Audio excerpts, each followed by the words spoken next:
அன்பார்ந்த நண்பர்களே, இப்பொழுது சித்திரை 20ஆம் தேதி நடக்கக்கூடிய குருப்பெயர்ச்சி இப்போ மீன ராசிக்காரர்களுக்கு பெரிய லெவலில் மாற்றங்கள் பெரிய லெவலில் இருக்கிறதுக்கு வாய்ப்பு குறைவாக இருக்கிறது. மீனராசிக்கு 4ஆம் இடத்திலிருந்து குரு பகவான் இருப்பதனால் 4ஆம் இடங்கிறது இடம் விட்டு இடம் மாறுது. தாய் வழி உறவுகளிலிருந்து சிறு சிறு சங்கடங்களையும் தாயாருக்கு சிறு சிறு உடல் சார்ந்த பிரச்சனைகளும் கொண்டு வரக்கூடிய நிலைப்பாடுகளில் இருக்கக்கூடிய அமைப்புகளுக்கு 5ஆம் பார்வை 8ஆம் இடத்தை பார்க்கிறதுனால் வழக்கு தடை, தாமதம், மன அழுத்தம், பொருளாதார தடைகள் இதெல்லாம் இருக்கக்கூடிய காலகட்டத்தில் இருந்தாலும் விலகக்கூடிய காலகட்டத்தில் இருக்கிறது. 7ஆம் பார்வை 10ஆம் இடத்தை பார்க்கலாம்.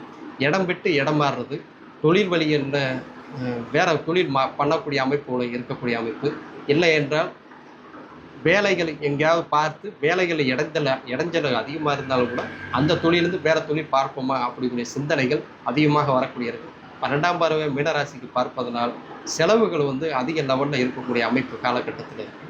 அதை சுப செலவுகளாக மாற்றிக்கிட்டிங்கன்னா கொஞ்சம் நல்ல காலமாக இருக்கும். அதுவே இல்லை அப்படின்னா அசுப செலவுகளை கொண்டு வரக்கூடிய ஏற்கனவே உங்களுக்கு 7.5 வரை ஏற்கனவே ஓடிக்கிட்டு இருக்கு.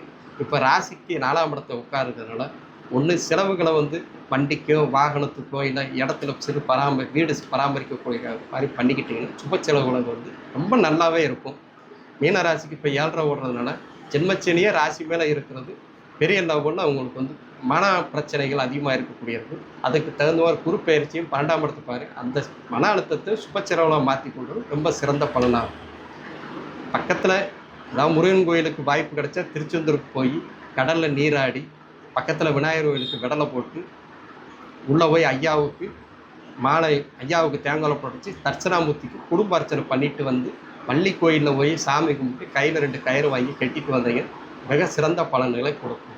மீனராசி கடல் சார்ந்த ராசியாக இருப்பதனால் ஒரு கடல் சேர்ந்த ஒரு முருகனுடைய பெருமாளுடைய பக்கத்தில் திருச்செந்தூரோ இல்லை கடல் சார்ந்த ஒரு பக்கத்தில் உள்ள முருகன் ஆலயங்கள் எங்கேயா இருந்தால் ஆற்றை ஒட்டி இருக்க கோயிலுக்கு போயிட்டு வந்தால் ரொம்ப சிறந்த பலன்களை கொடுக்கும்.